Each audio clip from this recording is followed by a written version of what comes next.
getting ready to glue my bottom onto my little tote tray for my wooden toolbox. Now I didn't have any like real thin long sheets of timber laying around to make a bottom, so I've just used a piece of sheet metal that actually came from the back of an old microwave. Now I'm using an adhesive by a company called Permatex. They are, I would say, pretty good. Alright, so we are back just with a small update on the wooden toolbox.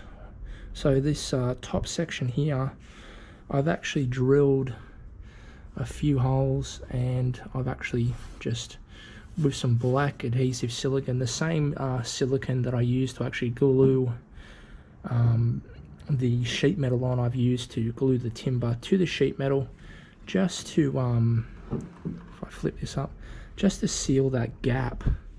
I have gone back and used some tiny little brad nails, and I've just tacked it on pretty much like the skin of it on the bottom. It'll work out well. So yeah, I'm pretty happy with how it's all turning out.